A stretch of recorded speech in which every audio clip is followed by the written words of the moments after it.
Ini ada seriusnya, saya baca dulu ya. Buku ini menghadirkan Mesir sebagai titik temu antara keagungan masa lalu dan kegelisahan masa kini. Di tengah dunia yang semakin cepat dan mekanis ini, nilai apa yang paling menonjol dari karya itu atau dari karya atau buku ini yang bisa dipetik oleh pembaca modern saat ini? Bagaimana kira-kira Mas Ahmadun? Wah, pertanyaannya ini sulit betul. Sulit. Iya. Kalau ditanyakan apa relevansinya, apa tulisan ini bisa menginspirasi. Karena kalau tulisan yang bagus itu kan tulisan yang menginspirasi lahirnya tulisan yang berikutnya. Ini bisa menginspirasi atau tidak? Itu ya. Itu pertama itu. Itu saya jelaskan dulu. Ya, tentu ini bisa. Ini karena kan di buku ini ditulis berbagai macam artefak di Mesir, artefak budaya, artefak kultural, artefak religius ya. Yang semuanya kalau digali itu sangat kaya cerita. Ya, ya, tiap cerita itu kan bisa dikembangkan lagi, bisa dikembangkan oleh penulis sekarang. Pertama menjadi novel sejarah, gitu, historical novel. Yang kedua bisa menjadi latar belakangan, latar cerita bagi cerita-cerita baru.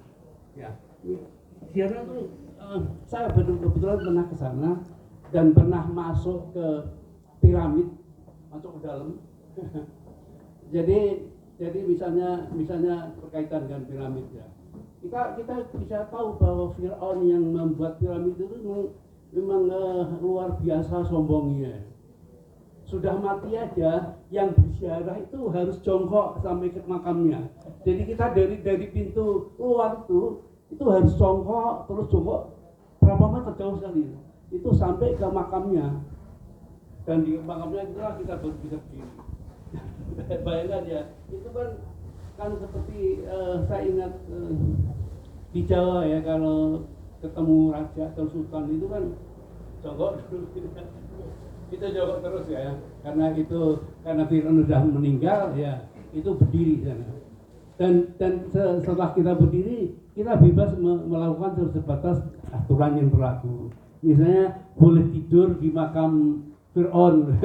Makam Fir'aun itu sebelahnya dikosongi itu karena muminya sudah tidak ada. Kita bisa masuk, bisa tidur di situ. Dan pengalaman tidur itu tuh luar biasa. Kita bisa mimpi ketemu Fir'aun, ketemu macam-macam ya. Pokoknya luar biasa. Dan itu bisa jadi cerita kan. Tapi saya belum bikin. 25 sudah bikin duluan. 25. Ya banyak kali. Mesir itu kan kaya kultur ya, kaya budaya, kaya peradaban. Dan peradaban yang di peradaban saja kita bisa melihat bahwa peradaban Mesir itu berkembang sepanjang pesisir Sungai Nil. Sepanjang itu kan subur ya. Sepanjang Sungai Nil sampai ke Alexandria itu ya, itu luar biasa. Pokoknya semua bisa dipetik oleh penulis-penulis sekarang untuk menjadi sesuatu yang bermakna, yang bisa mengilhami, menginspirasi tulisan-tulisan berikutnya. Ya, itu saja ingatnya. Baik, terima kasih. Saya jadi ingat ini ya.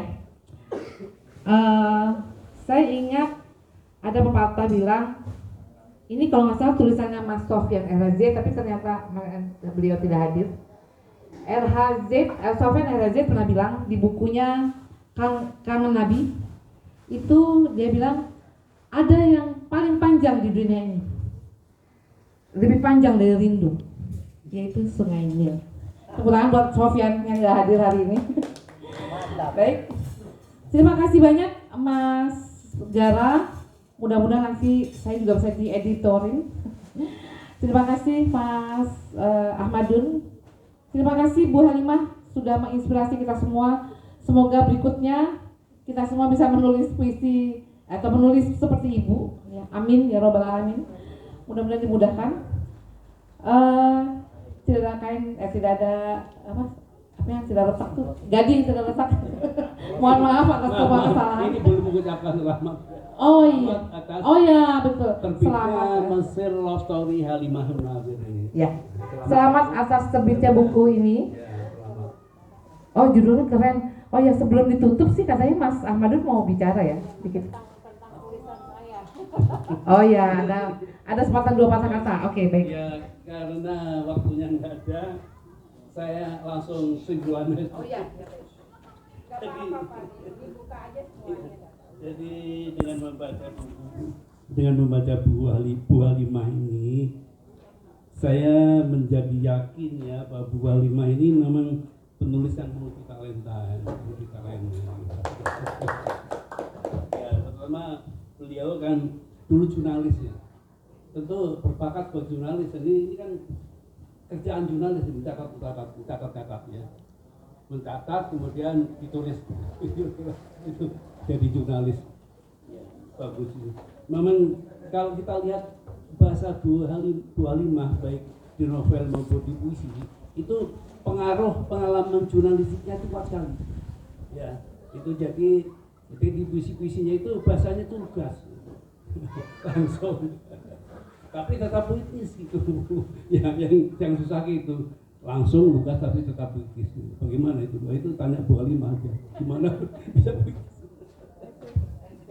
Itu ya, kemudian dia juga ya selain cermat, selain itu juga cermat ya. Cermat itu juga ciri khas jurnalis. Dia juga seorang novelis ya, berbakat sebagai novelis. Ini tergambar pada narasi-narasi catatan perjalanannya yang terasa hangat dan hidup. Kita baca-baca yang terasa hangat dan hidup, menyapa langsung kepada kita. Menyapa langsung ya, mungkin editornya merasakan ya. Hangat. Jadi ini yang ciri novelis yang bagus itu bisa membuat narasi-narasi yang hidup. Adegan-adegan hidup dalam tulisan.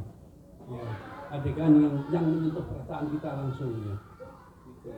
Ya ini terasa pada buku. Ya. Dan ketiga saja ya. Ya, beliaunya juga seorang penyair ya. Ya karena kita lihat ya berbakat jadi penyair, tapi jadi penyair betul atau enggak tahu. Tergantung konsistensi. Tergantung niatnya Bu Halimah. Kalau mau jadi penyair ya tulis terus puisi. Jangan sampai kalah sama Bang Riri. Bang Riri itu sudah jadi penyair ya. Walaupun beliau dosen komputer ya, dan jabatan lain yang tidak bisa, yaitu berbakat sebagai penyair. Dan ini terasa pada gambaran-gambar puitiknya. Gambar-gambarnya sangat puitik ya, puitik dan di banyak bagian catatannya. Ya, saya kira 3 aja itu cukup ya. Nanti kalau mau lebih banyak tanya saya langsung. Nanti saya jawab lewat email. Ya, silakan WA Mas Ahmadun kalau mau tanya lebih lanjut. Karena waktu yang terbatas.